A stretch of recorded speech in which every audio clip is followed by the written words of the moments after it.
नौजवान साथी, आवाज सुन रही मात्र शक्तियां और हमारे लिए जो हकीकत के रियलिटी के हमारे सामने भगवान बैठे हैं,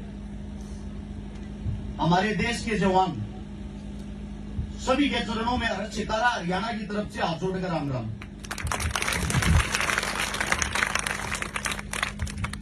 अब मेरे से पहले सर जी जो बातें बता रहे थे कि एक बात सुन के मेरा रोम रोम खड़ा हो रहा था। यहाँ पे बोलने में भी झिझक पैदा हो रही है। पहली बार ऐसा हुआ, लगभग पिछले 10 साल में 3700 से ज्यादा प्रोग्राम मैंने राजस्थान और हरियाणा के अंदर कर लिए। पहली बार ऐसा हुआ है जब जहां भी मेरे देश के जवान होते हैं, इनके सामने बोलने में थोड़ी झिझक इसलिए पैदा होती है। हकीकत तो ये है, अगर रियलिटी का कोई हिंदुस्तान के अंदर भगवान है, एक तो इस देश का जवान, एक इस देश का किसान, जिनके कारण हम अन्न खाते हैं।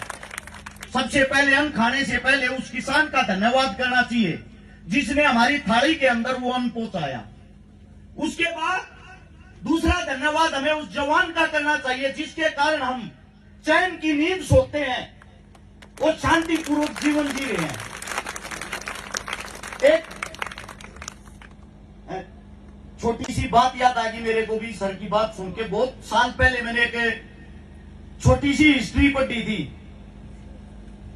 1941 के अंदर जिस वक्त हम गुलाम थे, 19 अगस्त को हिंदुस्तान के अंदर एक शेर ने जन्म लिया था जिसका नाम था जसवंत सिंह रावत। और इस बात को मैं ये चाहता हूं मेरे प्यारे बच्चे थोड़ा गौर से सुने। जैसे आज मेरे भाई साहब ने यहाँ पे एकेडमी खोली है, आने वाले समय में मैं इस देश का भविष्य तैयार करूंगा। ऐसे ही जसवंत सिंह रावत नाम का जो लड़का था, वो उत्तराखंड के पौड़ी का था। हमारे गांव में, देहात में, हरियाणा में, राजस्थान में जब हम पैदा होते हैं, अपने माँ बाप की उंगली पकड़ के चलना सीखते हैं। हमारे को सबसे पहले सिखाया जाता है, बेटा दौड़ लगा, तेरे को फौजी बनना है। पहला शब्द हरियाणा और राजस्थान के अंदर यही सिखाया जाता, बेटा मेहनत कर, दौड़ लगा, तेरे को इस देश का जवान बनना है। वो जसवंत सिंह रावत जिसके अंदर ये जुनून था, एक गरीब कुटिया में, एक झोपड़ी में पैदा हुआ। मेहनत कर करके प्रथम बार जब वो देश की सेना में भर्ती होने के लिए गया, वो फेल हो गया। उसने दोबारा से फिर कोशिश की और वो भारतीय देश का फौजी बन गया। उसी वक्त 1962 के अंदर भारत चीन का युद्ध चल रहा था। जिस जगह का नाम था नूरानांग, उस जगह में लगभग 14,000 फीट ऊंचाई पे हमारे देश के जवान इसी महीने के अंदर करारी ठंड में युद्ध लड़ रहे थे।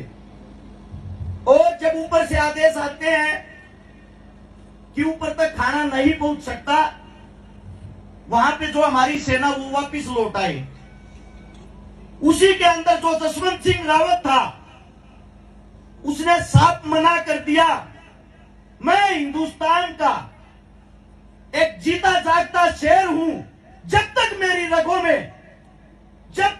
रगों में ये खून दौड़ेगा, मैं वापिस नहीं जाऊंगा, अकेला ही चीन से लड़ूंगा।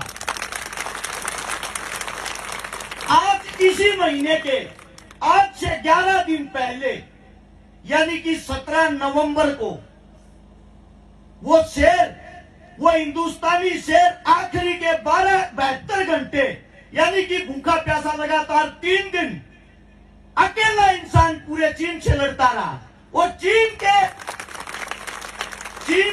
300 जवानों को अकेले इंसान ने मार गिराया। अब आप लोग बताइए, क्या आम आदमी कोई ऐसा काम कर सकता है? अगर हमारे लिए भगवान ये नहीं है तो और कौन है? लेकिन दुख इस बात का है, हमारे जो बच्चे हैं, युवा हैं, जो आजकल सोशल मीडिया का सहारा लेते हैं, फेसबुक चलाते हैं, इंस्टाग्राम चलाते हैं। आप लोगों को बता दूं, आप लोग सबसे ज्यादा किन चीजों को देखना पसंद करते हो? सलमान खान, सनी लियोन, उनसे क्या शिक्षा मिलती है हमारे को? हमारे देहात में अगर हमारे को कोई शिक्षा देता है, वो शिक्षा देने वाले आप लोगों के सामने बैठे हैं। माता पिता से बड़ा कोई भगवान नहीं। उसके बाद अगर किसी का नंबर आता है तो गुरु होता है, और गुरु वो होता है जिससे हमें शिक्षा मिलती है। गुरु एक नहीं, गुरु अनेक हो सकते हैं। आप जितना आगे बढ़ते जाओगे, जितना आपकी उम्र बढ़ती जाएगी, आपका तजुर्बा, आपके गुरु, आपकी शिक्षा उतनी ही बढ़ती जाएगी। मैं आप लोगों को ये बातें, ये कहानी इसलिए बता रहा हूं, जिस जसवंत सिंह रावत की बात आप लोगों के बीच रखी, आज उनको हम बाबा जसवंत सिंह रावत के नाम से जानते हैं। आज उनका मंदिर बना हुआ है उसी जगह पे, और आज तक हमारे देश का वो सिपाही मृत घोषित नहीं है, आज भी हमारे देश की रक्षा करता है।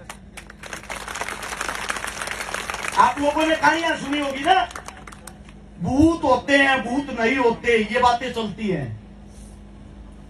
हमारे देश के ऐसे ऐसे जवान हुए हैं जिन्होंने 1962 के अंदर युद्ध लड़ते लड़ते जिनकी गर्दन को काट के चीनी सैनिक अपने साथ लेके गए थे। ये कैसा इंसान, अकेले ने हमारे 300 आदमियों को मार गिराया और सम्मान के साथ उस शेर के उस शव को वापिस लौटा के गए। आज वो चीनी भी उनको सैल्यूट करते हैं, हिंदुस्तान के जवान को। ये हमारे जवानों की ताकत है।